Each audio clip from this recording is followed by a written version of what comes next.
time in racing line history, Jerry A. Gardner. Genuinely a little bit emotional.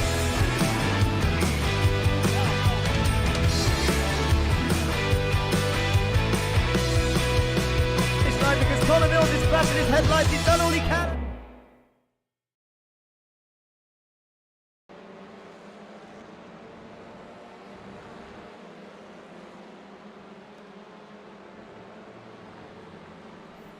Good evening, guys and girls, and welcome back to the Racing Line for the Racing Line Touring Car Championship here on the Racing Line, and of course on VCO eSports as well, both on YouTube and Twitch across 4 channels. I am your commentator, Jack Johns. We've got our live steward, Stephen Burns, in the building as well, and we are here for round 3, races 7, 8, and 9 at Interlagos, the Brazilian circuit, which we visited last time out in Season 1, and we make a return for Season 2. Trying to think of some memories from Season 1 as a little throwback, as practice is just about to come to an end.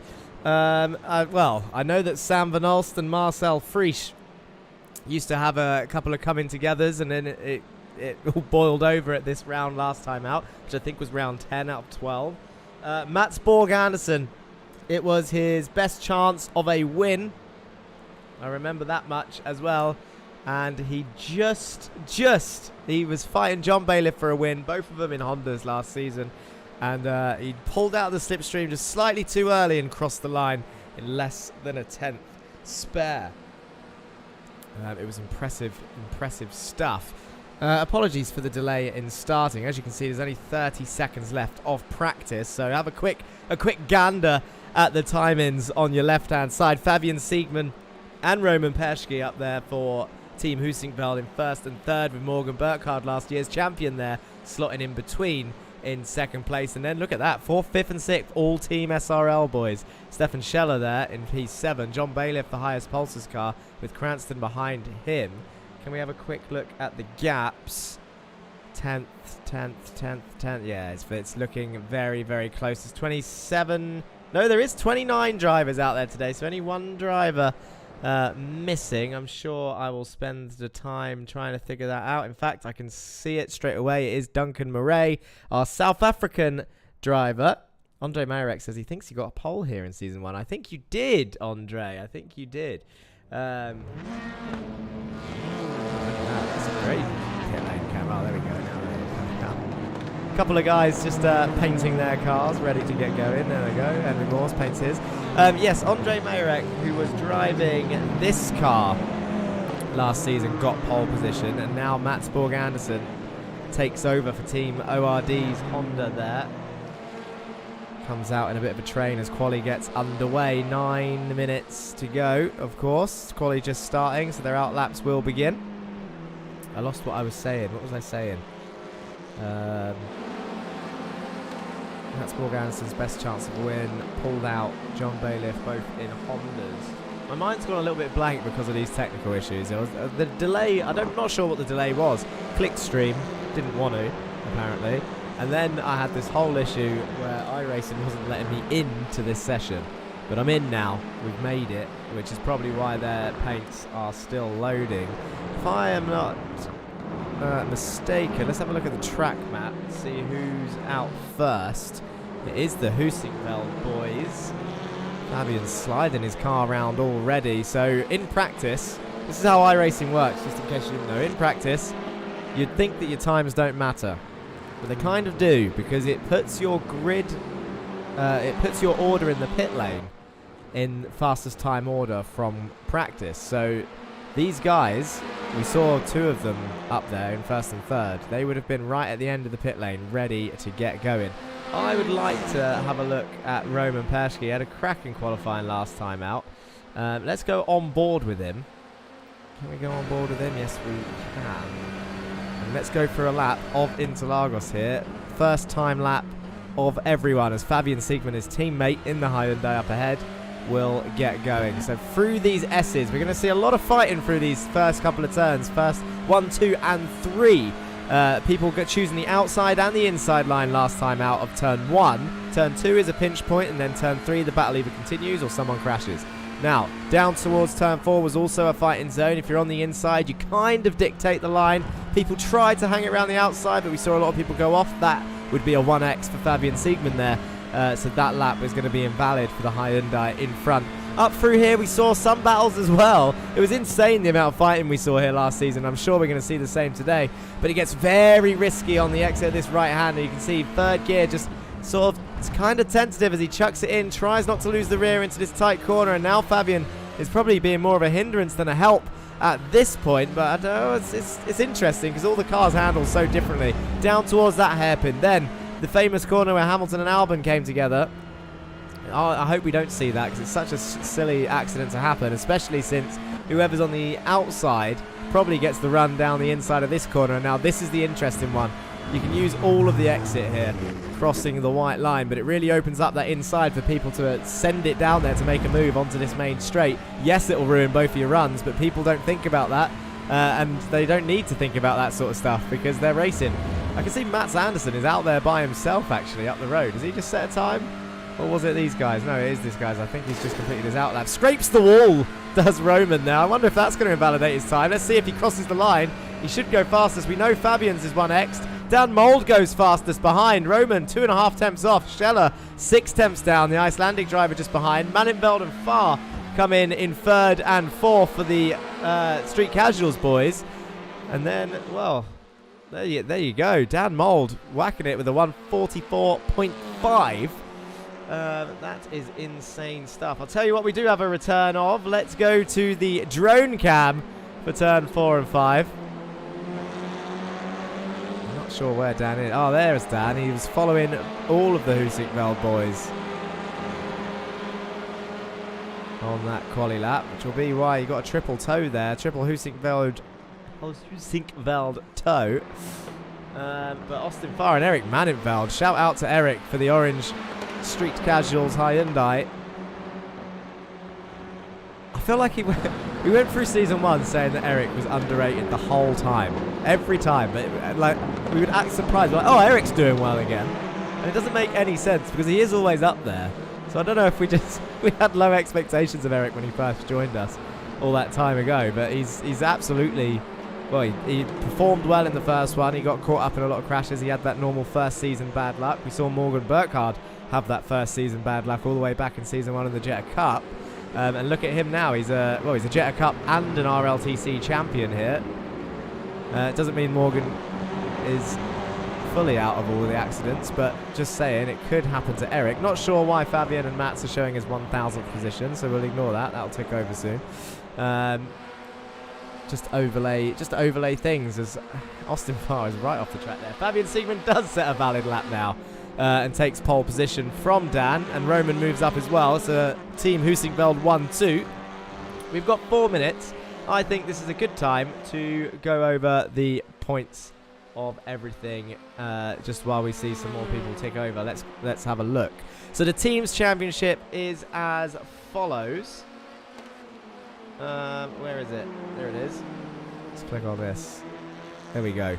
So, Zero Forks Given at the moment P10, but closing in on Lurchus Gaming, who are in P9. Meatball Motorsport are in P8. Team ORD, a sizable chunk ahead in P7. Goldwing just a little bit ahead of them, but missing a driver today, so they'll have to keep an eye on that.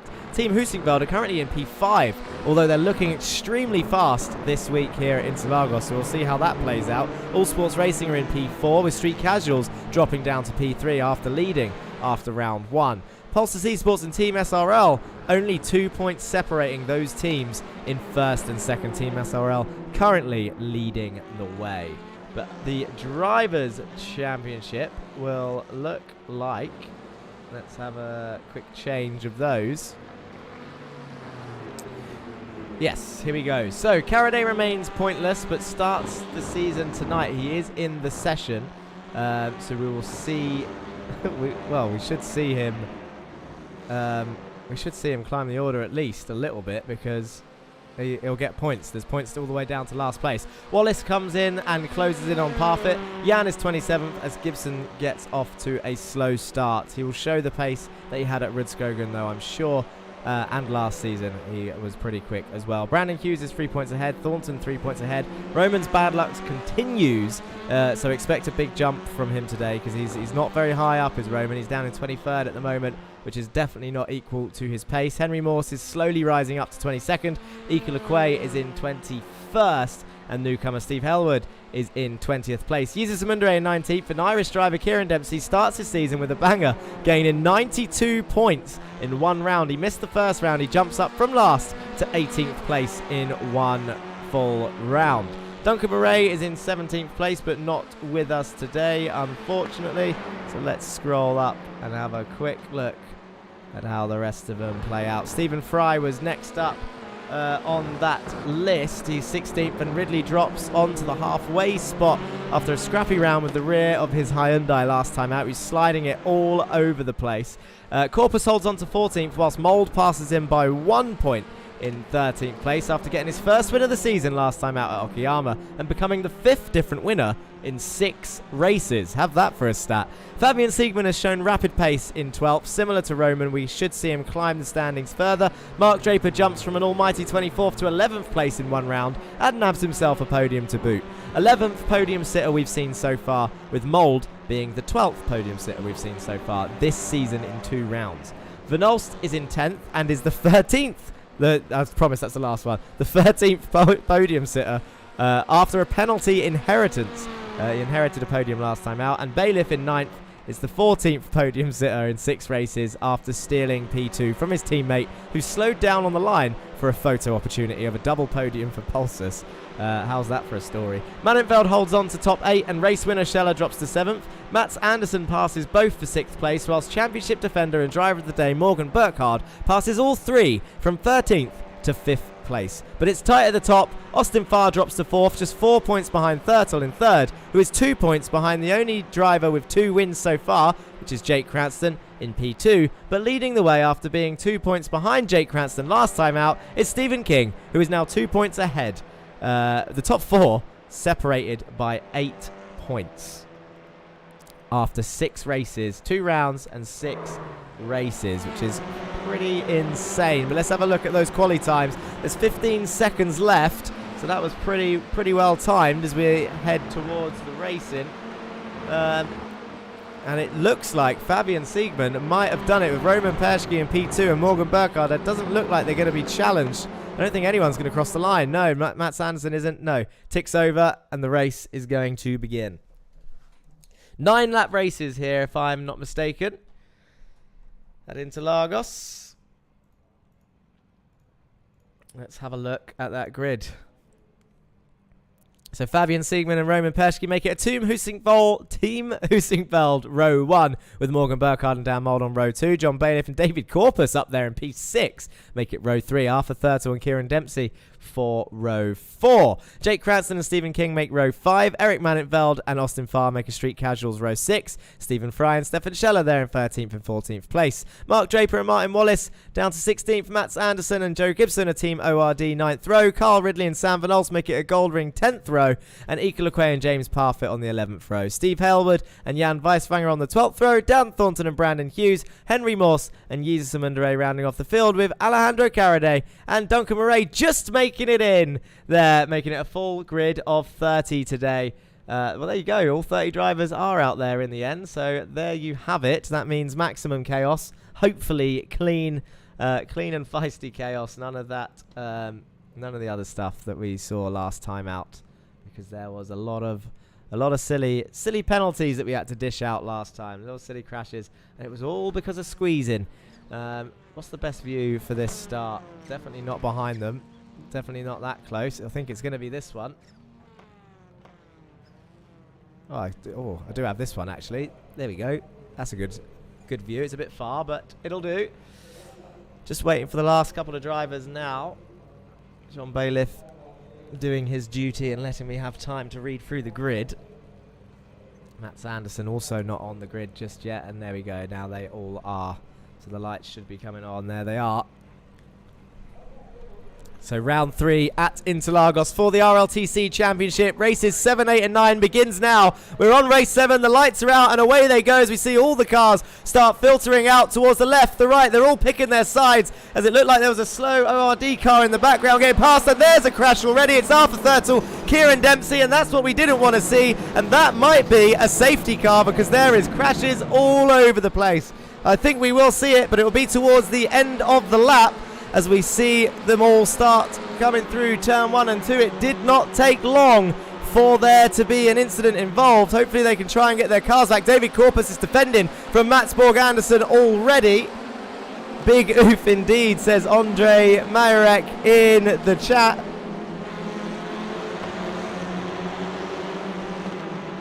And there we go.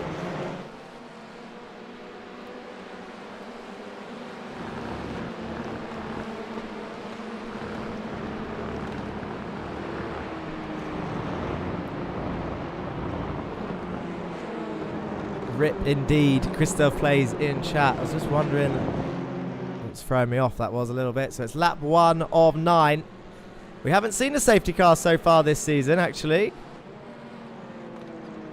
It'll give us a bit of time to have a look at what happened. It just looked like another one of those coming across at the start. Let's have a look if we can see if we can find where it started.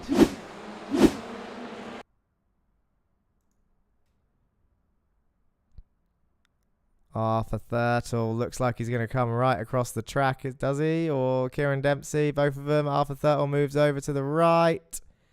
Yeah, drives straight into Kieran. And then they both go towards the wall. Kieran tries saving it. Arthur's going to bounce back out the wall. Is he going to hit his teammate? Ooh, clumsy stuff from the Honda driver. Corpus hits the wall as well in avoidance. Husinkveld car involved. That's Scheller.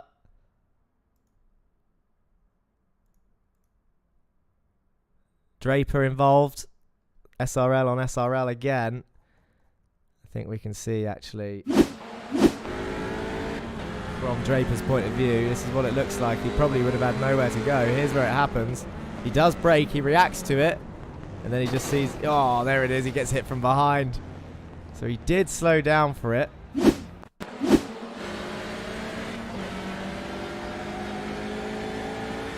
is on board Dan Thornton, closer to the back.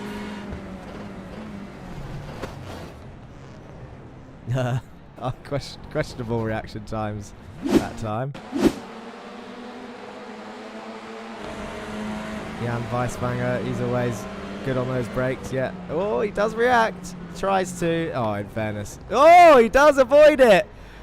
Give that man a round of applause. I want to see the offboard of that. How close did he get?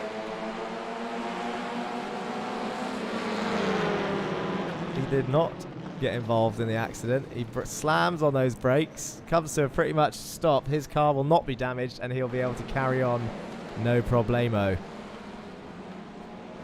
I think that'll be all the crashes. That's all the replays we need, to be honest.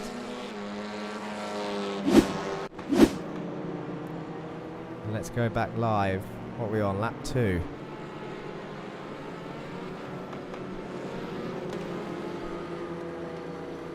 Can't adjust it yet. Got to wait till they tick over the line.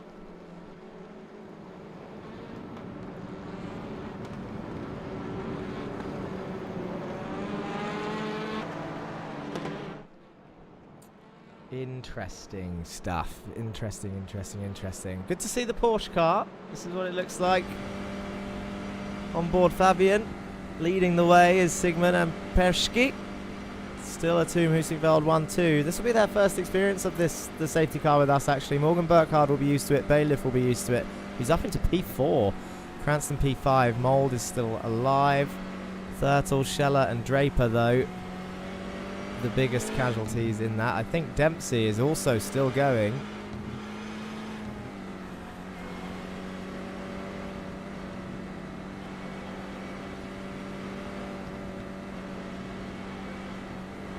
Are we seeing some people pull into the pits there? I think we are. Some people are going into the pits to repair.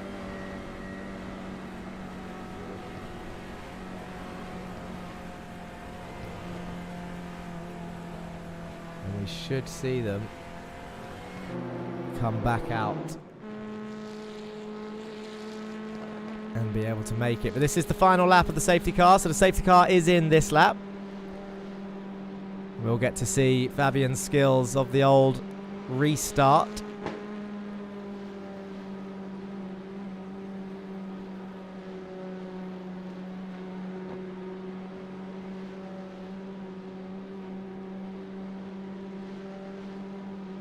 I wonder if I reckon they waited to pit. I bet the pit lane closes.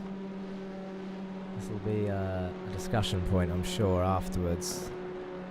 Whether they could have pitted straight away and maybe have the black flags cleared, or do they just wait for this lap? I think they're gonna get round in plenty of time. Sam Van Alst is pretty much on the back of the field already.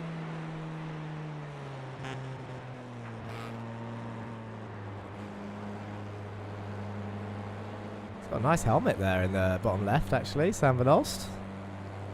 Is that the first time I've seen that? There's an onboard camera somewhere.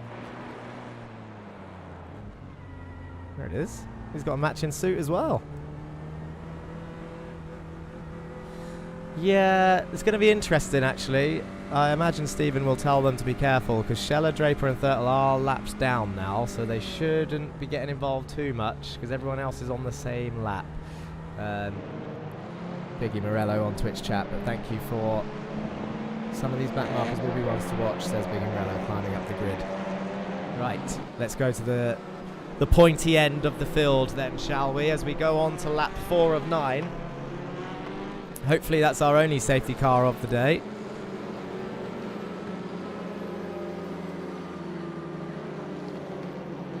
The lights are off, and Fabian's not giving it any room. He's allowed to back off from it.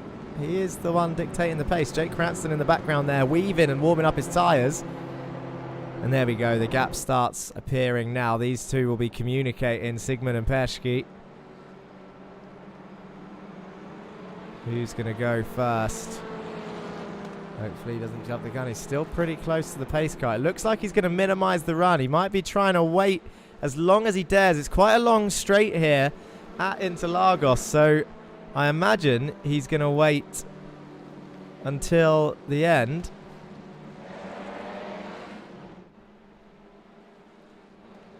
Until the very, very last point. And look at Morgan. He's trying to get the jump.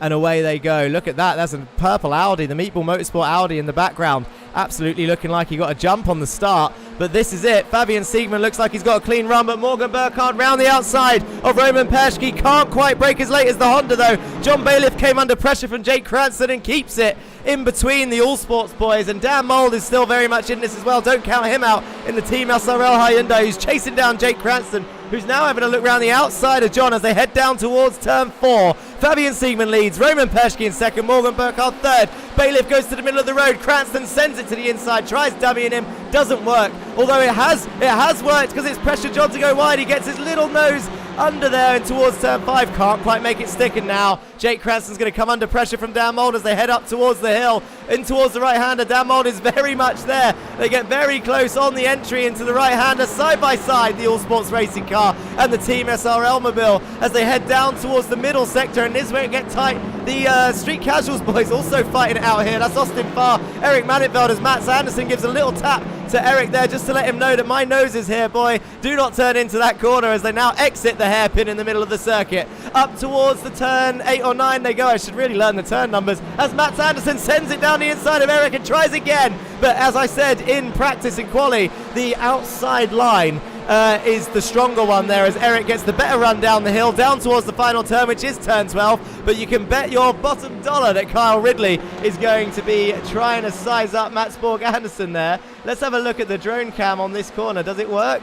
As they head up the hill, look at Eric Mannitveld side by side with Mats Anderson as he's still trying to drag race him now down towards the line. Mats Anderson on the inside, Eric Mannitveld on the outside, but who's going to get to turn 1 first? The top order is pretty much the same. They're all neck and neck, but Eric Mannitveld and Mats Anderson are not giving this up. Kyle Ridley's one that's known for making it 3 wide, but he did not do it then. Mats Borg Anderson goes a little deep, but I think that was kind of fair as he was very much there the whole time. Oh, Eric Manivelle gets really close to Kyle Ridley down towards turn 3, sees him come in, lets him have it. Stephen Fry is also going to try and get involved in this as well. He's in P12, he's got his teammate Yusus Amundere behind, and Kieran Dempsey, who was involved in the lap 1 incident, is there in P14, just 2 more places to get into that reverse zone. And look at that Honda back there, the Goldwing Honda of Duncan Murray, sending it down the inside of Steve Halewood, and Sam Van Olst comes through as well. Double Goldwing move. Steve Halewood getting passed by both of the Goldwing cars. That Duncan's Honda looks a little worse for wear, like it's got damage, but Sam Van Olst is going to pass him up the inside. Duncan lets him have it. Steve Halewood's going to think, do you know what? You haven't done that very well, because he takes it through as well. Duncan loses 2 spots by trying to let his teammate by. There you go.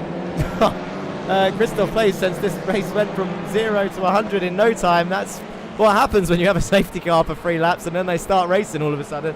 But yeah, crazy stuff as they're really going for it in that mid-pack. 6 tenths the gap between Sigmund and Perschke up here. Morgan Burkhardt looking fairly tidy here in P3. Doesn't seem to be taking risks. I'll tell you who's dropped a position is Jake Cranston and Dan Mould. I haven't seen any issues for Jake. What's this? I saw this earlier.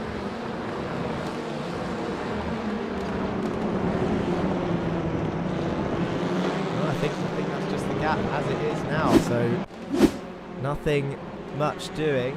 Parfitt is swapping over with Duncan Murray. I think James Parfitt is going to go around the outside of turn 1. Tries braking later than Duncan. He can. He swoops his nose in, and he's on the inside for 2. And it will give him the outside for 3, but it looks like he's got the better run. James Parfitt for All Sports Racing and Duncan Murray for Goldwing. Side by side on the exit. Duncan seems to have got the better run out of 3. But now this is where Parfitt's going to come into his own. They make a little touch as they head down the straight. They're leaning on each other. There's no need for this. You need to give each other room as they go down towards turn 4, and it looks like Duncan might be trying to keep it.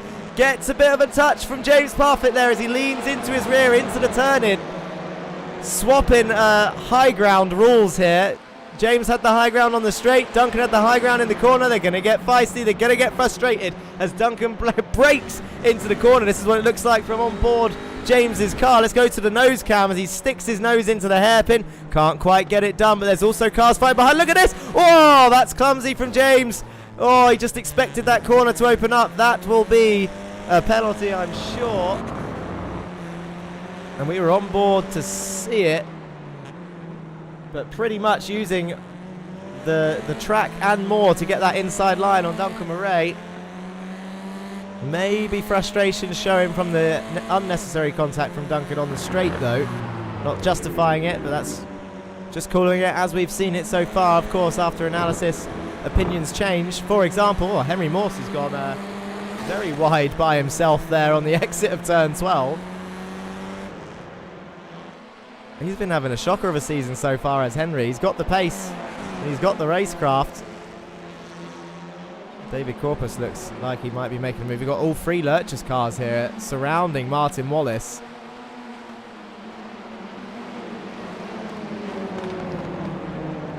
As Martin tries to look round the outside of Ika Lequay, he's this will be an incredible shot of these guys coming down this straight. You got the Lurchers there of Alejandro Caraday in front of Wallace. You got Lequay behind him. You got Corpus behind that. You got Joe Gibson flashing his lights in the Audi. Martin Wallace weaving, doesn't know which side to pick. Goes to the outside of Caraday. Caraday parks his car nicely, opens up the inside a little bit for Lequay, who's going to be chasing Martin out of the exit of 5, but he can't quite get anything done. Alejandro Caraday, the lead Lurchers car right now, on his first race back with us for the RLTC. He's got James Parfitt up the road. And the battle continues. That was a great shot. Love a drone cam when it goes right. But it can go wrong. I was looking at trees sometimes, but we'll ignore that. Look at Stefan. Is that Stefan Scheller there in the Audi? Coming through. He's a lap down. Picking his way through nicely. Let's Dan have that inside line. I think he's just trying to make his way through, trying to have a bit of fun. He won't be gaining any positions in this race. We're on lap 7 of lap 9. Dan up to 4th, says Mr. John. Dan Mould is up to 4th. This is what it looks like at the front. So he's passed John Bailiff. They're weaving. Look at Morgan Burkhardt looking around the outside of Roman Perschke as well. Says Roman Perschke passed it, so these guys would have been swapping on the straight. James Parfitt is in the pits. I reckon that's a drive-through for James. It is looking like a drive-through for James. Let's see if we can find where that move was done for P2, P3, P4. I'll get it right eventually. This was Roman and Morgan swapping over, so this would just be one or the other. Yeah, look at that. They're going tight fighting into turn 4. Burkhardt round the outside, trying to hold it. Roman giving him the room he deserves. And then they head up to the next corner. This was Dan Mould on John Bailiff. I think this is just going to be on the straight. Oh, John used up a little bit of extra road on the grass. That's a good move. Good move from Dan there, from that angle. Tony Turver in chat says, I noticed that too. So Dan Mould's got a couple of fans in the chat. The SRL boys coming to support, I'm sure. And rightly so, because they are leading the team's championship. So bring out the SRL brigade. Get in chat, show your support. I'm sure when they watch it back, they will love it. But there you go, Dan Mould up into P4, but it's not over yet. We're on lap 8 of 9. And Fabian Siegmann is about to enter lap 9 of 9, as Morgan Burkhardt has just moved up into P2 and has passed Roman Perschke. I wonder, that wasn't with the battle that we were watching earlier that I cut away from, was it? I don't think it was. I think it happened later. Maybe it was. Here it is. Into that turn 5 they went. Turn 6. Morgan Burkhardt on the inside. Look at that. Places his car really nicely. Roman making a bit of contact with Dan Mould on the exit there. Couldn't really avoid that, to be honest. Dan flashes his lights, maybe in frustration. But I think that all happened a bit quickly for anyone to make a decision there on anything. But there we go, Morgan Burkhardt up into P2. Back live then to catch the final lap of race 7 of the RLTC. Round 3, race 7. We've got 2 more races tonight. We're trying to forget the start, says Mr. John. Tony Turbo, you missed it. Hashtag Arthur Thurtle. We'll just leave it at that.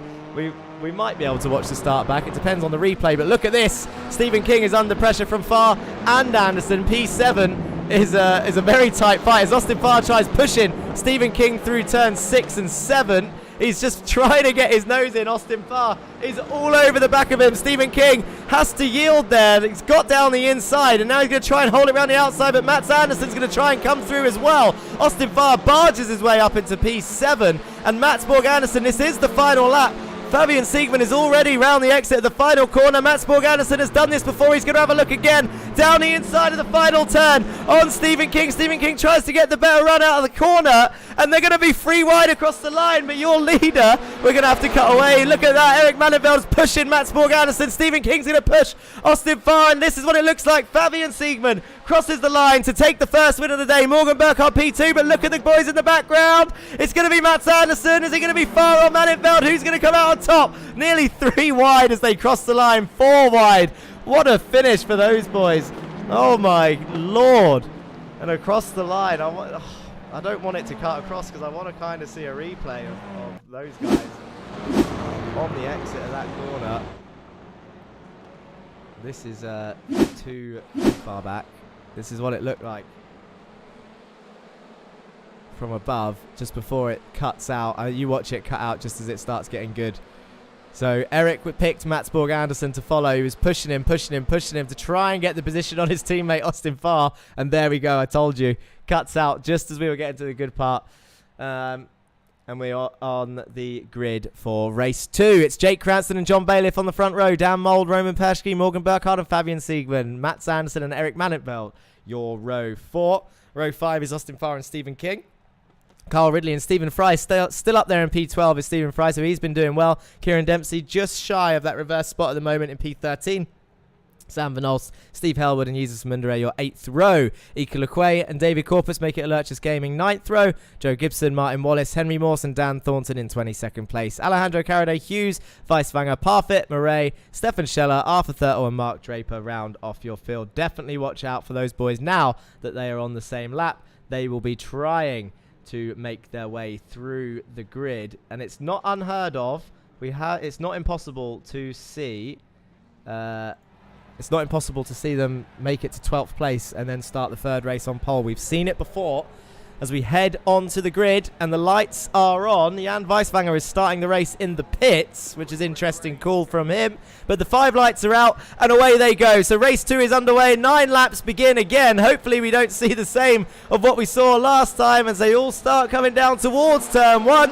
And it looks like Bailiff might be under pressure from Roman Perschke there. As they all... Sam Van Olst gets a little bit sideways in the Goldwing Audi, but it looks like they might survive. I just saw another car go off. That's Ika Lequay in the wall. Round he goes. Jan Weiswanger maybe made a good call there starting in the pits, but Jake Cranston leads the way with John Bailiff in P2. Fabian Siegman, there's an Audi off. There's another Audi off. Oh, big crash in the background. I can't believe that we might see another safety car, I think, if that gets much worse. Can't have 3 safety cars in a day, surely. It depends how many people were involved. I think there might have been enough. 1, 2. Well, the track isn't blocked, to be fair, this time. The track was blocked last time, so I think the race is going to just continue as it is, although some of those cars look like they've seen better days. Jake Cranston has a 2.3 second lead. Roman Perschke has dropped down the order. So I wonder if Roman's had an issue as well. I can't see. This is the aftermath. He's already lost a load of places there. Oh, there it is. So it was Dan Mould down the inside of Morgan Burkhardt. Roman gets forced off the circuit. I'm sure Steve will be looking at that. Christoph Place says Morse's luck. Well, yes and no. I mean, that was luck. Definitely across the season, it's not been looking great for Henry so far.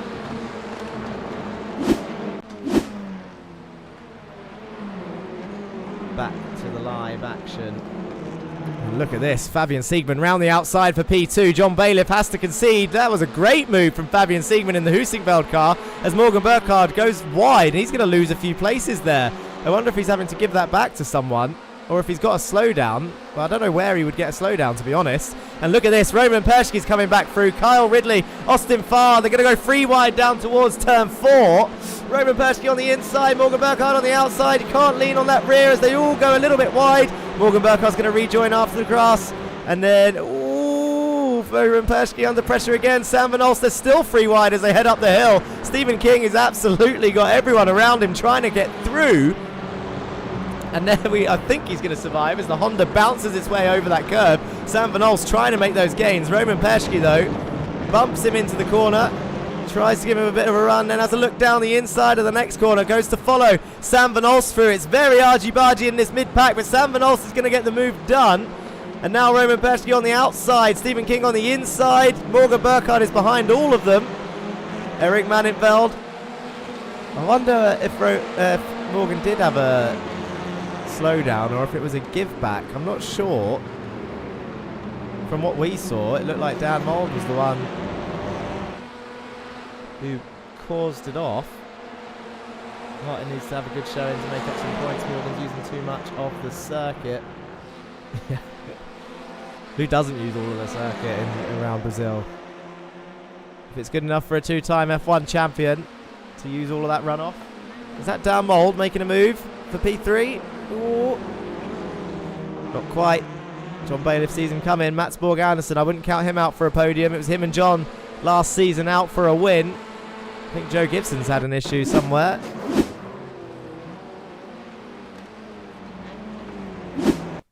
Can't see him. Where is Joe Gibson in the ORD Audi? There he is. Oh, him and Dempsey come together, go towards the wall. Joe Gibson off the circuit. I think he might have damage. That was an interesting one to call from what we just saw, to be honest.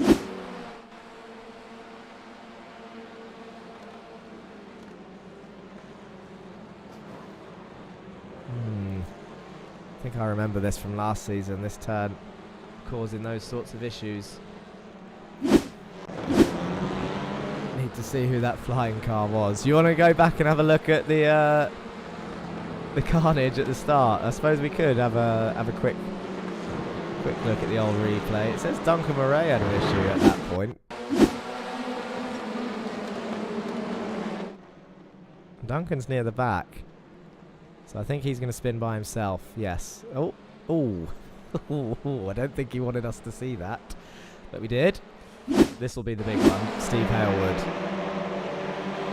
It was a ZFG Audi. Manningfeld. Oh, look at this. Oh, no. Oh. That was big. That was very big. This is what it looked like on board. Steve Hailwood's car, so they're free ride right now, and he gets sandwiched in the middle, does the Street Casuals car. Very violent crash for Steve.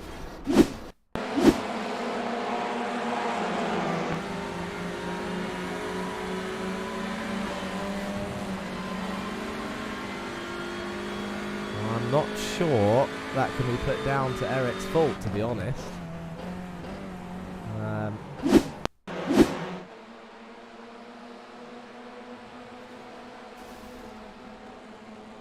I mean, he was already there for him to... he was already there for it to be like a back out moment. Like if he was a bit further back and he saw that gap closing, then yeah, Eric should have backed out. But...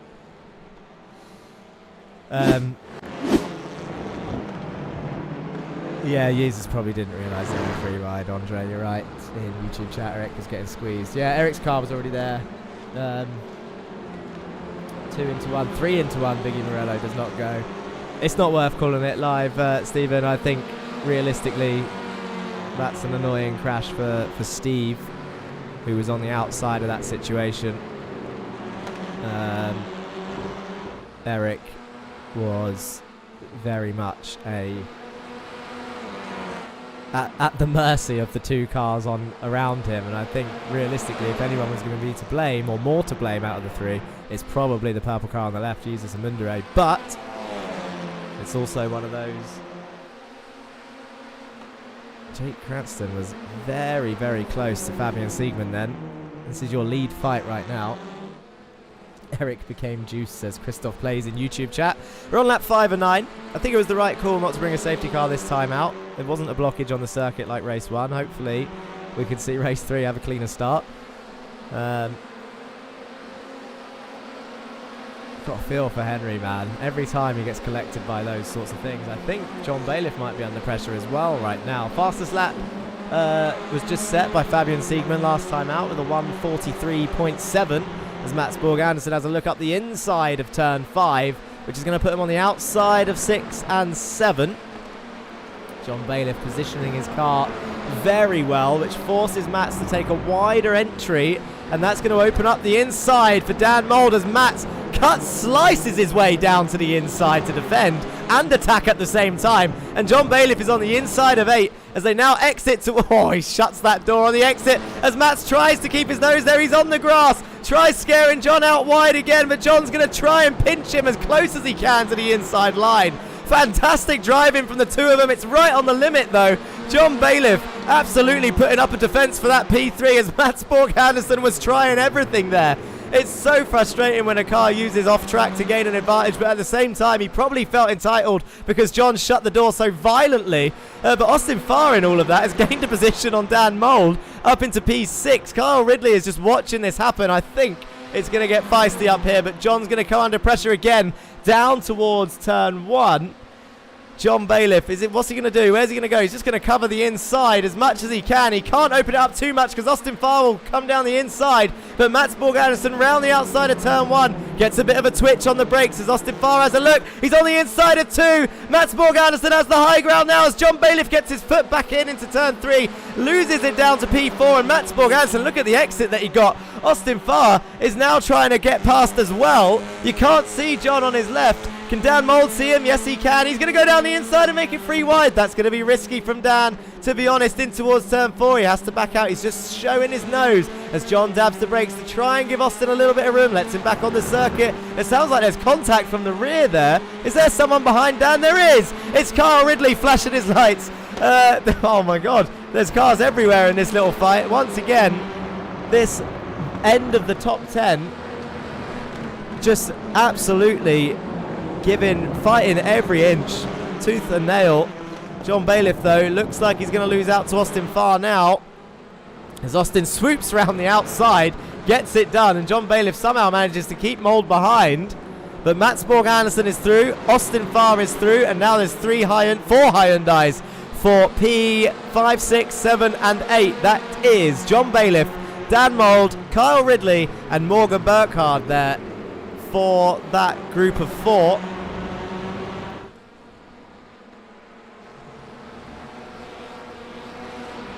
The lap times are looking like this right now. 43.6 for the Hyundais, 44.4 for the Hondas, 44.3 for the Audis. So the Hyundai looking like the quicker car today. But there are 3 Hondas in front of this gaggle, so questionable stat that, to be honest. It looks like Sam's under pressure in the background as well from Stephen King in the Honda. And Eric Manenveld in the Street Casuals Hyundai. Down towards turn 1 they go. Now that the full grid is here, we can have a proper look at this as well. The Hyundai strength of field is 3.8k with 10 of them, 3.4k with 10 Hondas, and 2.7k for the 10 Audis. And your leader of each car looks like this. Sigmund, Cranston and Van Olst are your leaders in each car. You can leave that up there whilst we're watching these guys fight.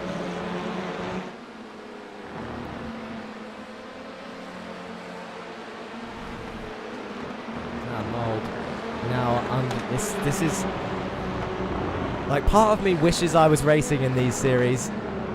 Oh, Morgan, smart, very smart there. Dan actually still hit the back of John, loses his rear end. And now Morgan's going to push him out of the exit so that he tries not to lose any time.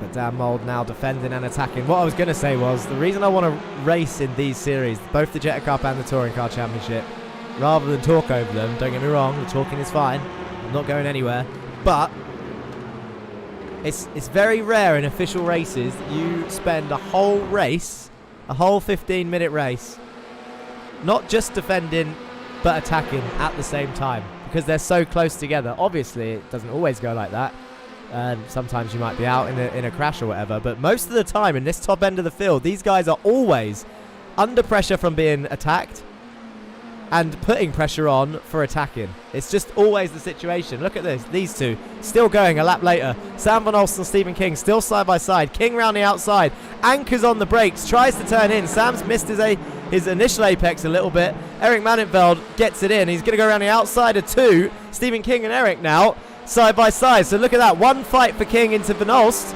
turns into another fight for King into Manenveld for losing a position. Went to gain one, lost one. That's how it works in the RLTC and the Volkswagen Jetta Cup. It's insane, and I'm glad that all 30 drivers are here today, and I hope that they all remain for the whole season, which for the last 4 seasons we've ran, pretty much everyone has stuck it out till the end, and it's greatly appreciated. Mark Draper seems to have had an issue. What has happened to Mark Draper? Down towards turn 4, it's breaking on the grass. Oh! I want to watch it again, only because I feel like his onboard will be insane. Stephen Fry. In fact, Stephen Fry's onboard might be better.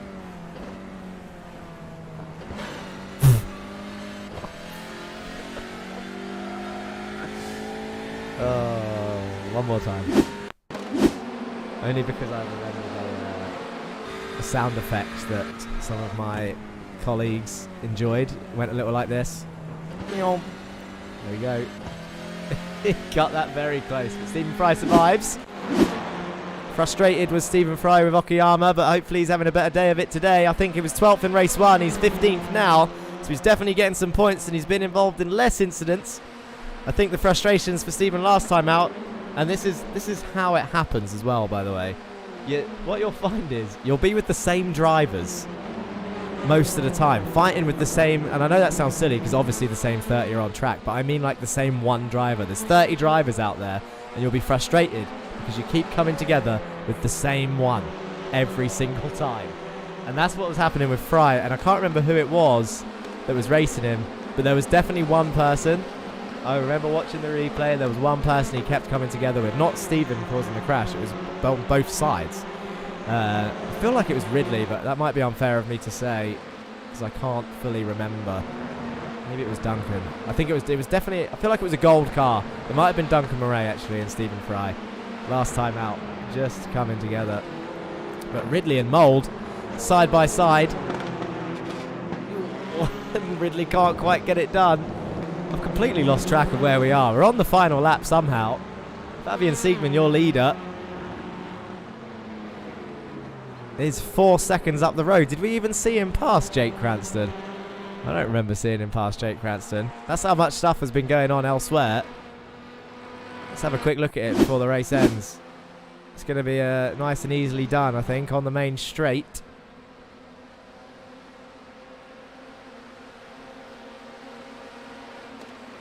Yep, and there he goes in towards turn 1 and then back live just so that we don't miss it. Fabian Siegman crosses the line, 4.9 seconds up the road from Jake Cranston in the All-Sports Honda. He finishes P2, and Mats Borg Anderson is going to make it an ORD podium in Andre Mayerek's car last season. Got pole position at Brazil.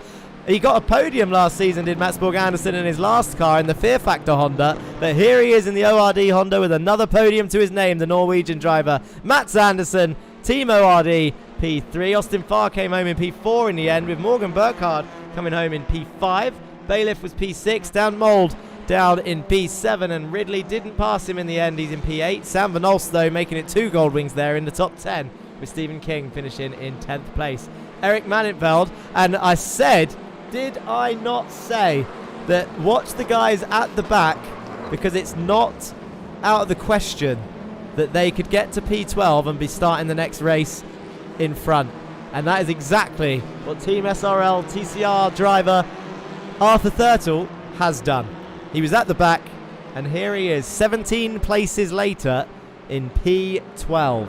He will be starting your next race on pole position.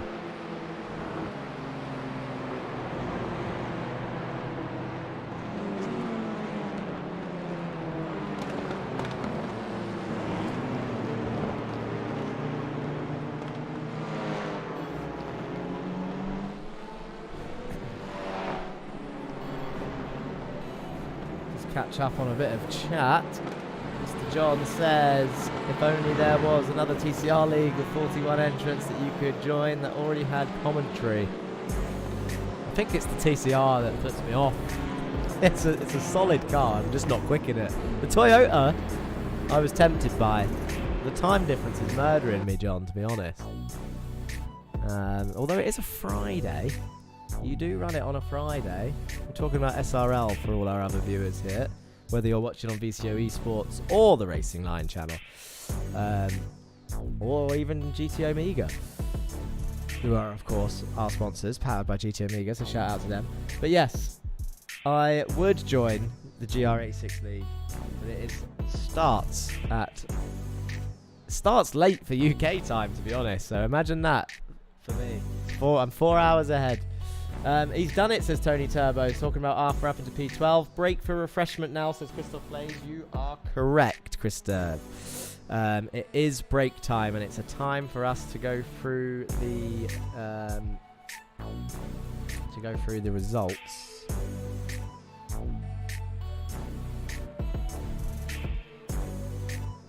I can hear someone out there, but I can't see. Oh, there we go.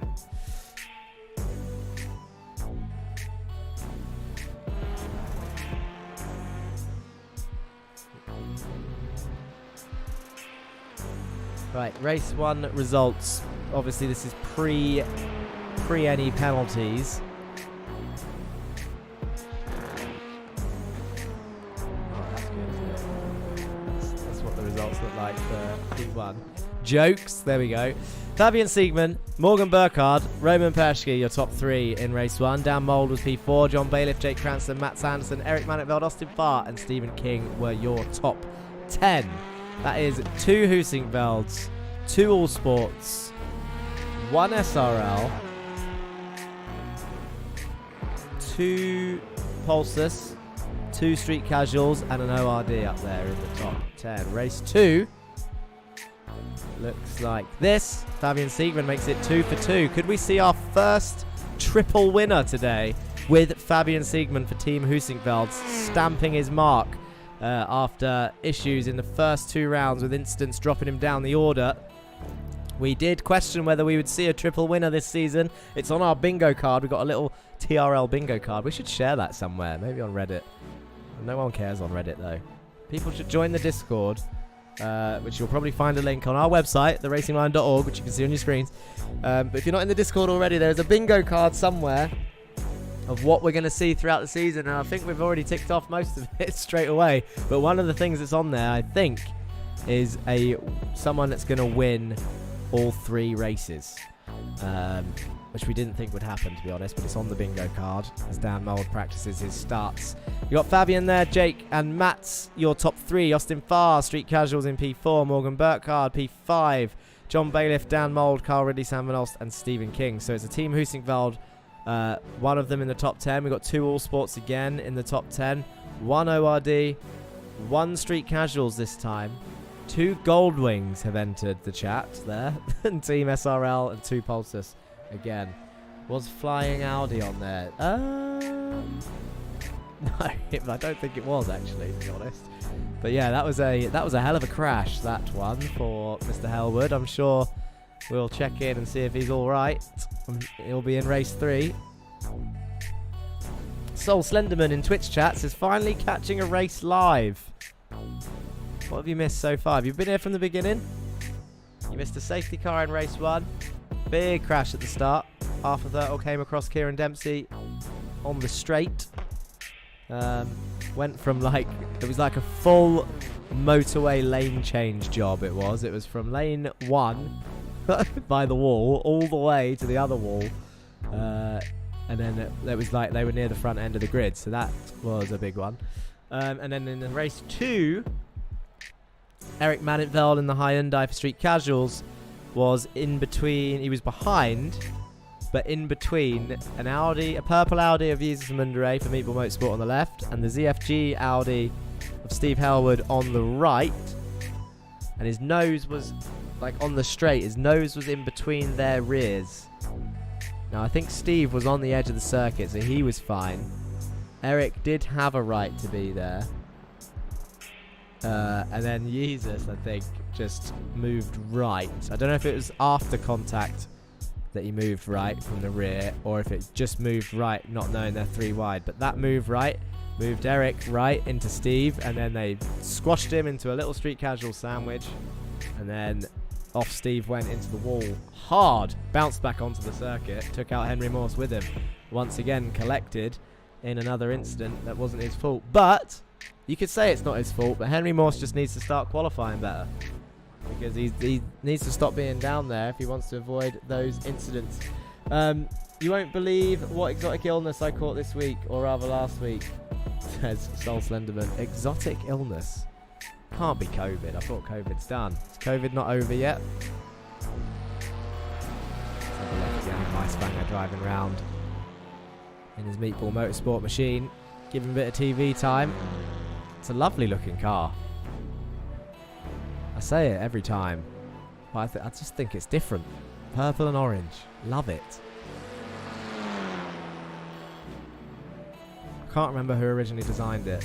Whoa, slides it into turn 1. Is he going to save it? This is just putting on a drift show, the German driver. Christoph Plays says, I wonder how the team points will look like after today. We always wonder that. It's an interesting thing as the break is finished by the looks of it. Didn't even get to have a drink. I don't have one near me, to be honest, so...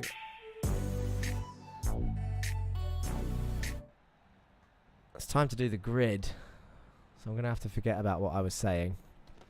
Arthur Thurtle and Eric Manitveld on row 1. King and Van Olst, Ridley, Mould, Bailiff and Burkhard round off your top 8. Oh, that was too far.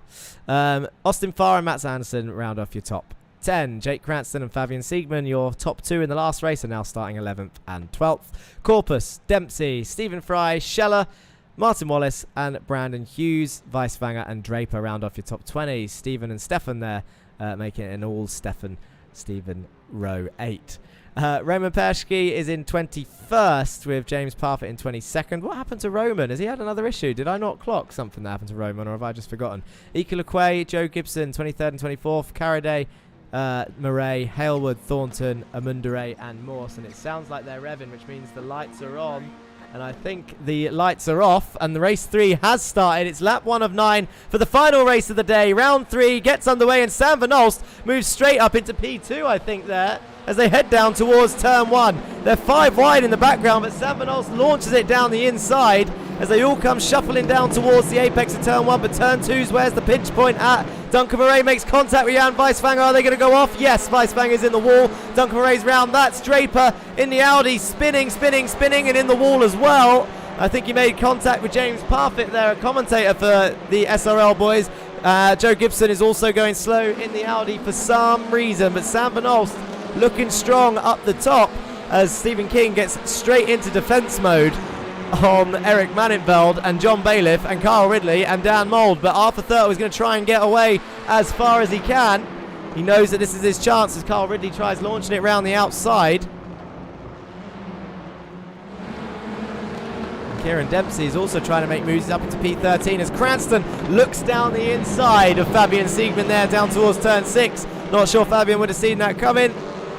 It's quite early in the race to be making moves like that, but Jake Cranston is not one to hang around as he goes round the outside, keeps his car there, and he's on the inside for the next corner. Brilliant move by Jake Cranston, and I think he's going to get it done if he can get the traction out the corner. He does! Jake Cranston up into P11 on Fabian Siegman, gets past the Hyundai, and away they go. Joe Gibson is showing up as crashed, but I think it's just because he's teleported to the pits or as he spun.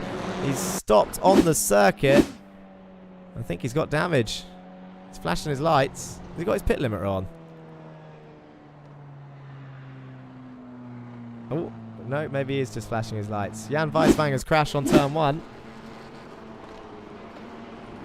No, this is his second crash, so he's just gone straight on.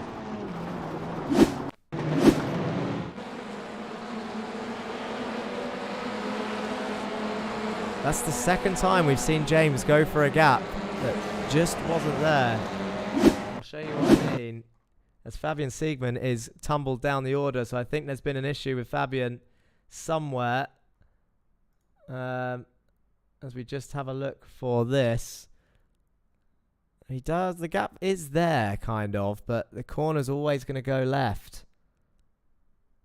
Yeah. And then that's the way he goes, round he goes. Lap 1 of the race always needs to be more careful, but why is Fabian Siegman down the order? He's entered the pits somehow, somewhere. Is that why he's down the order? Did he pit? Did he have a meatball, I wonder? From the earlier contact.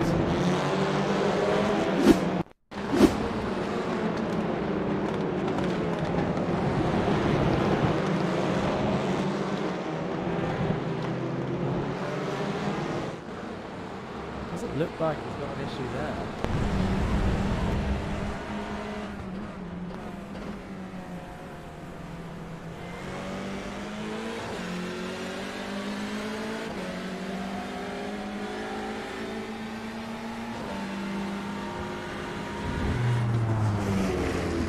Does get a little twitchy on the brakes. I wonder if he just pits for damage. Oh, it does look a little bit broken. Yeah. Maybe. Maybe not. Maybe. Yeah, he's going to go in here. Oh, he gets very close to the wall there as well. He's not alive. Unless it was a drive-through. I didn't see anyone else drop down the order, so I don't think it was a drive-through. I don't know. Steve Halewood and Yusa Samundere having issues as well. Not sure it was together. Yusa straight. Oh. It was together. Weird one. Not sure what to think of that, to be honest. Why did Duncan brake there? That'll be a heavy penalty for Duncan, I think, to be honest, if that was on purpose. May even see him sit out around for that, because we don't take kindly to whatever just happened.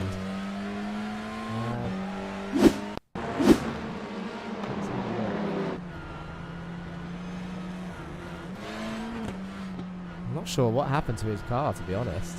Stephen Burns says not a drive-through. I don't know what that was. It didn't sound like a brake check, but that was very strange from Duncan Murray, to be honest. Let's go back to the front to see what's been happening. Sam Van Olst still in P2. This will be his second podium of the season if he can hold it here. We're on lap 3 of 9.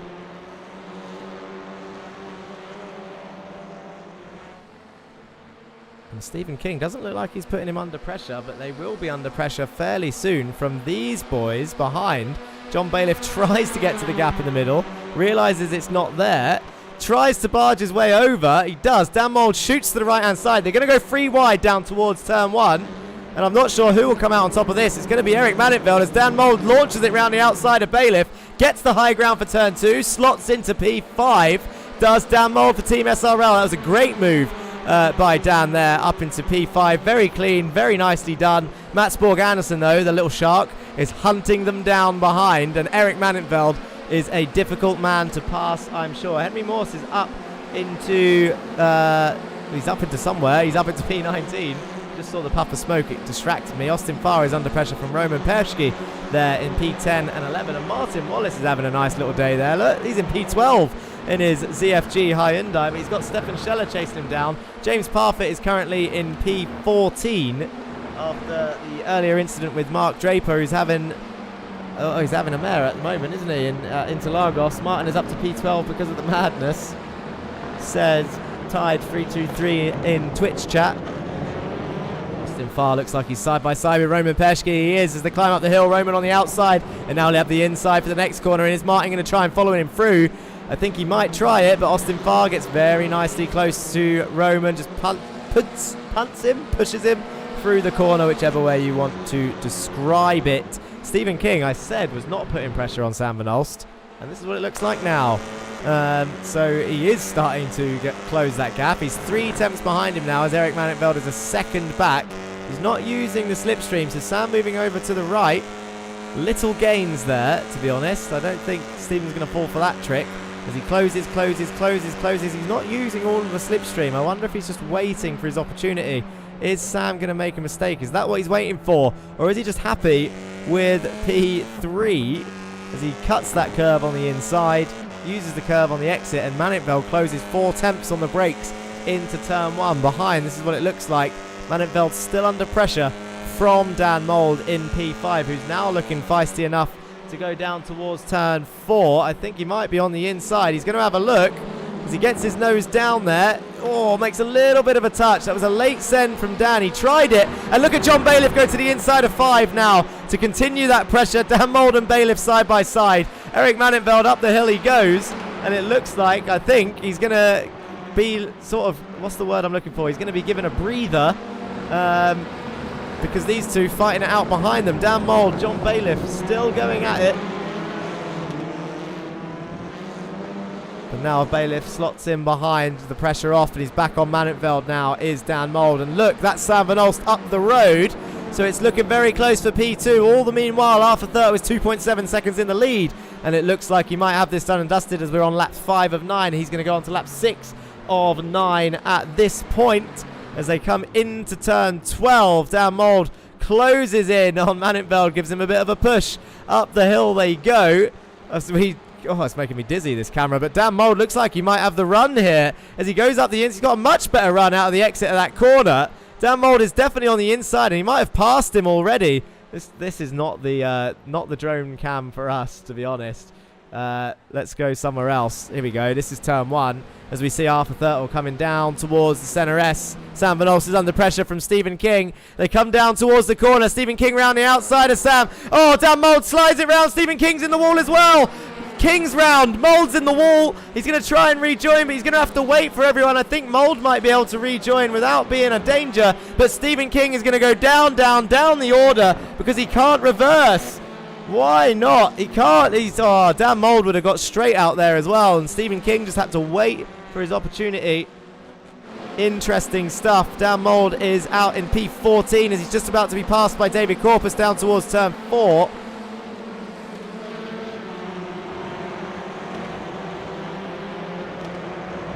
That'll be... Stephen King will be wounded from that, to be honest. He does well picking up places.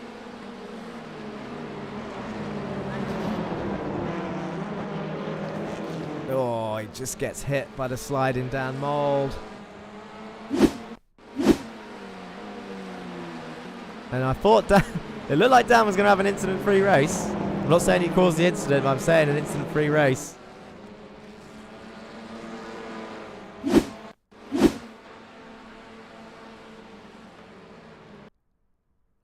Gets very, very close here. Stephen King and Sam Van Alst.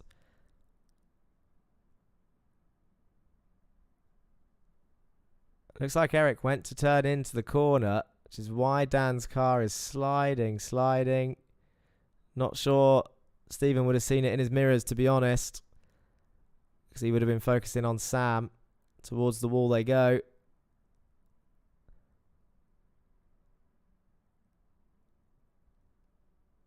And then he actually moves out the way of Dan. Dan can continue. And then King has to wait for everyone else to come through.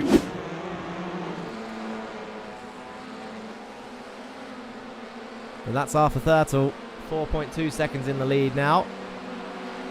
And Sam Van Alst and Manenveld are now fighting for P2. Manenveld all over the back of Sam. Sam's done well so far on laps 7 and 9. This will be his highest finish so far. Joe Gibson says he got damage from turn 3. Parked it.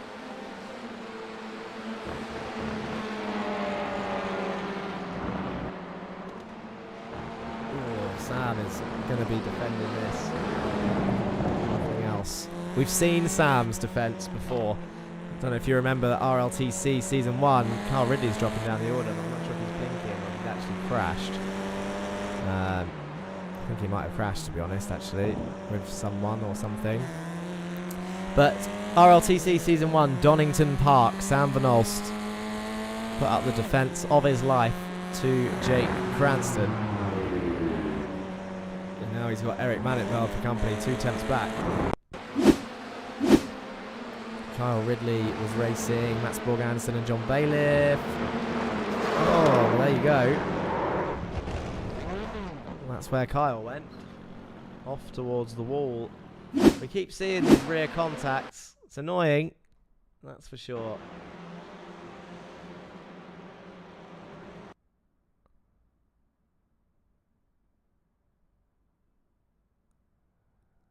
Probably on... I mean, again, I hate calling incidents live because I get ridiculed if I get it wrong. When I go back, you go, oh, you made me sound bad there. It's hard to call it live. On first look, I'd say that was Matt's, to be honest, but we'll move on. Manenveld putting on the pressure.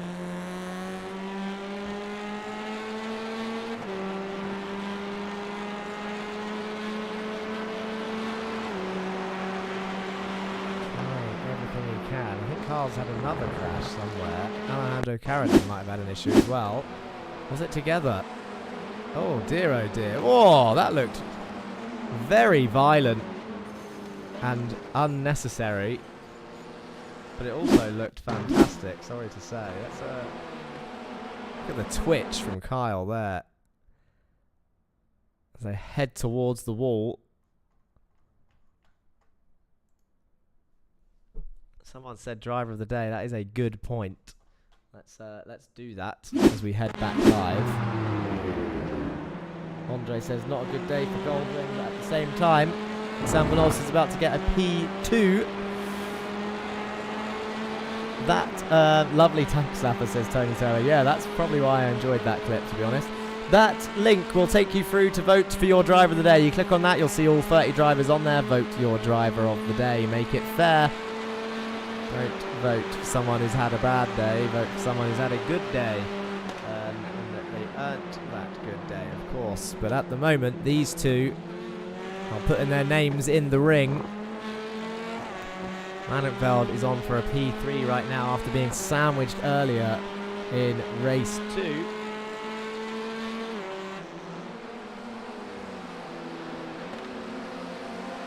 Oh, look at that. Bailiff defends to Cranston there down towards turn 4. Wasn't taking any chances. I think he's gone a little bit deep. Cranston gets an almighty switchback, and he might have got that move done. He's up into P4 is Cranston. Roman Pershke is going to try and come through as well. And I think he's going to be on the outside of 6. John Bailiff, unfortunately, just can't keep those Hondas behind. But I think he's done it on Roman.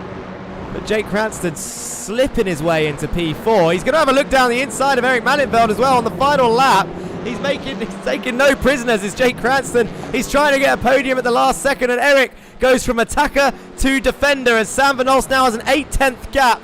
And Arthur Thurtle is 6 seconds down the road, but Eric Mannenveld goes firmly on the defence now from Cranston as Mats Anderson is also making moves on Roman Pershke back there. Sam Van Olst is in P2, Arthur Thurtle P1, but Eric Mannenveld is going to try and hold on to that final podium spot for Street Casuals right now. He's got Jake Cranston right behind him, who's probably the championship leader after this race, is Jake Cranston, but he's trying to get one more move done. Stephen King was the championship leader before today. Arthur Thurtle is about to cross the line and take the win for race 3, his second win of the season, I believe. And look at the gap behind as Sam Van Olst, and it's going to be side by side across the line with Jake Cranston and Eric Mannenveld. Eric does it by 0.07 of a second for Street Casuals on the, that's what it says on the timing screens anyway. John Bailiff comes home in P5, Roman Pershke P6, Mats Anderson and Austin Farr P7, Siegman and Wallace as well. What a photo finish for those two. 0.02 of a second. I'm not sure I would be able to see. Can we see a replay of that?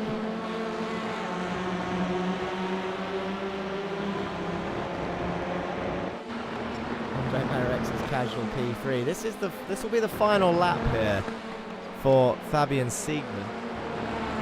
So he's got Corpus, or had Corpus on his inside. So he makes that move up into P11.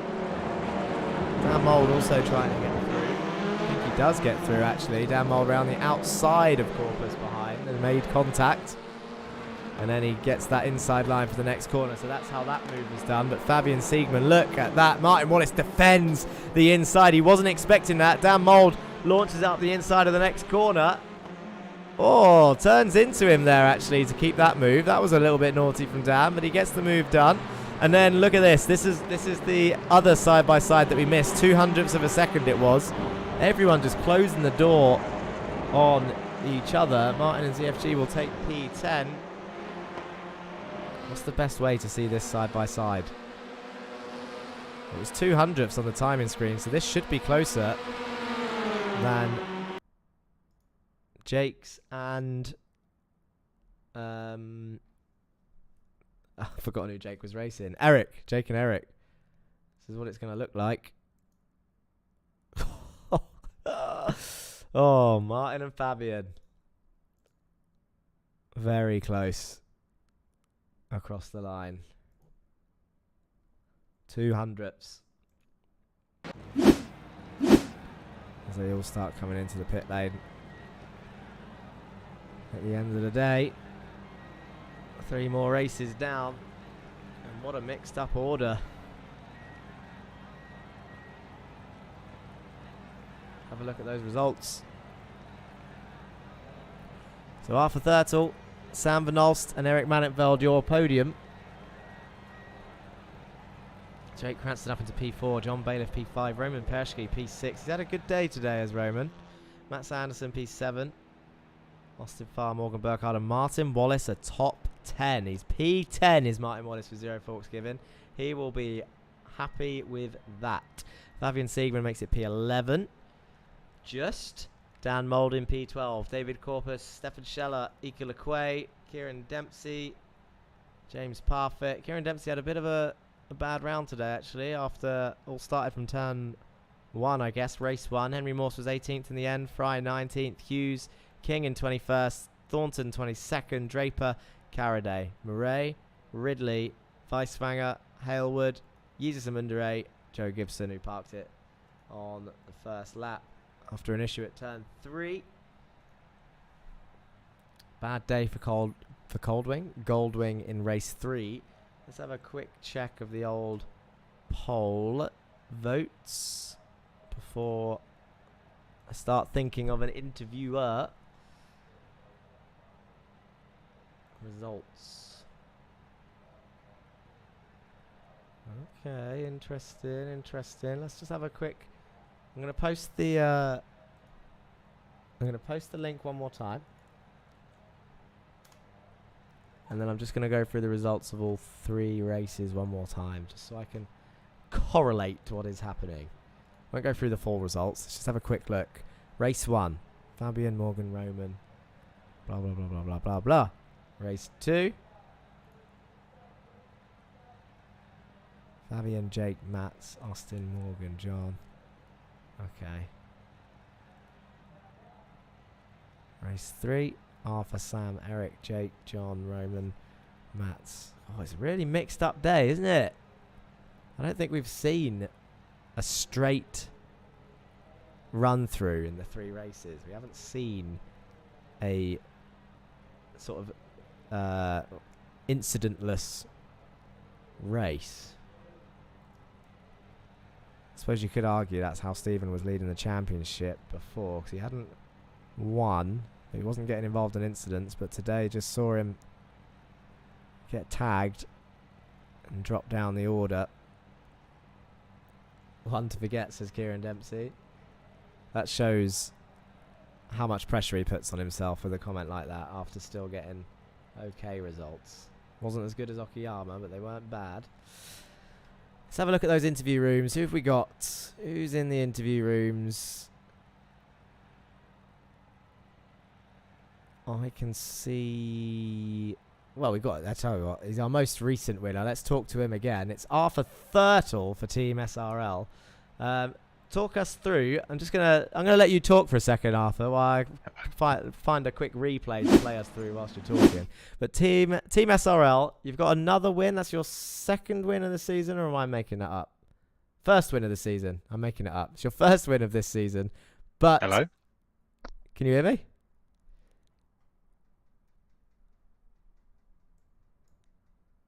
Oh, the interview not working. And I'll tell you why. Can you guys hear me? You guys can hear me, right? Andre Mayerek says, looked way more stressful than I remember it being. Yeah, I feel that stress, and I'm not even in the car. Arthur, yeah, I can. Thank you, Tide. I can see that I can be heard, but I reckon no one can hear me in Discord because of the country that I'm in. So I think we might be skipping out on interviews today, to be honest. I can try and guess what they would say if that would be more fun. Let's just refresh the results of this drive of the day so I can see who it was.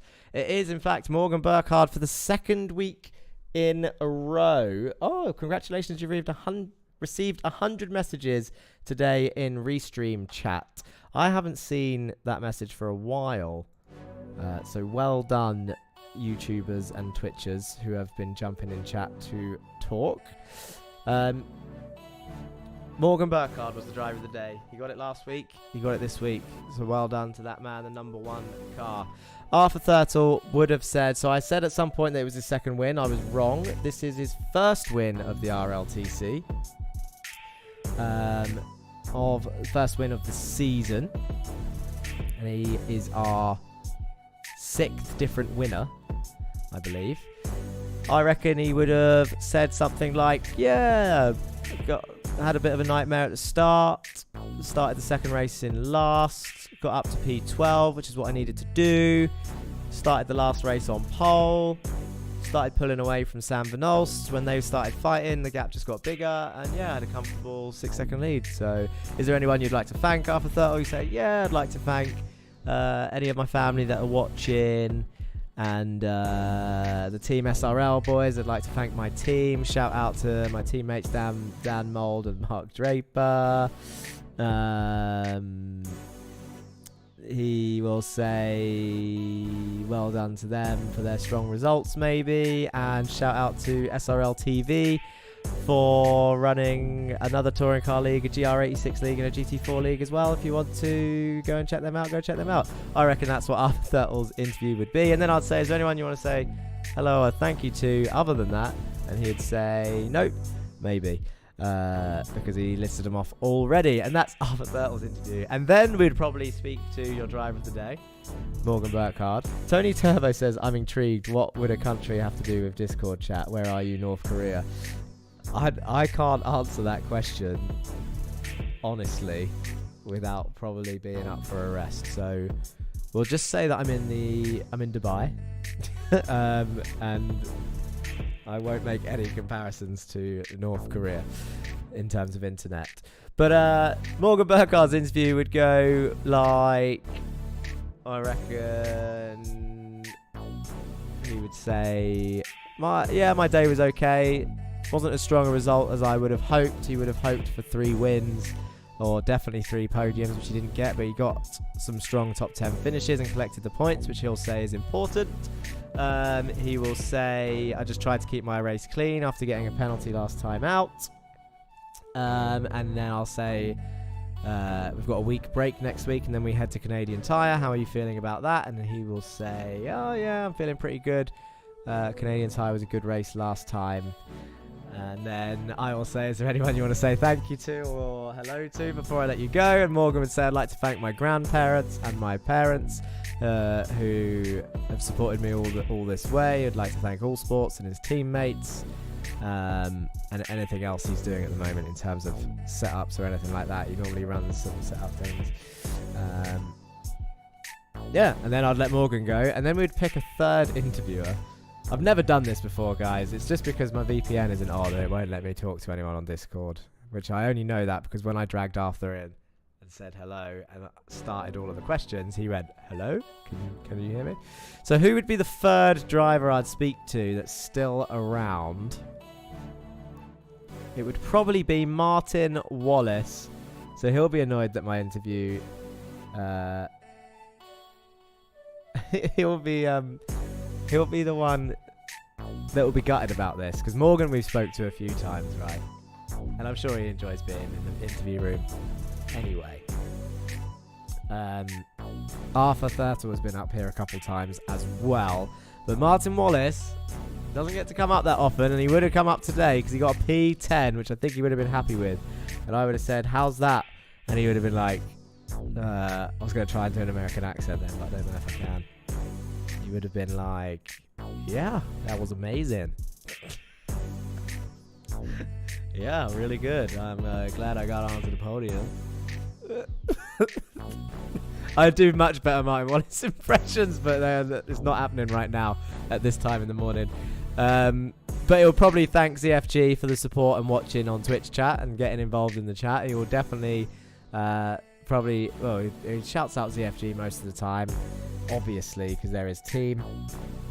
And rightly so. They run also their own little fun sort of races every now and then. Speedret Racing jumps in chat and says ZFG. What else would he say? He would probably say, he doesn't say this too often, but he does like to say thank you to the Racing Line for hosting. Smashed that accent, says Tony Turbo. I really didn't. It was a really bad one. If I tell you what I could do. He did say this once in voice chat. Holy shnikes. I truly apologize. There you go. That's my Martin Wallace impression.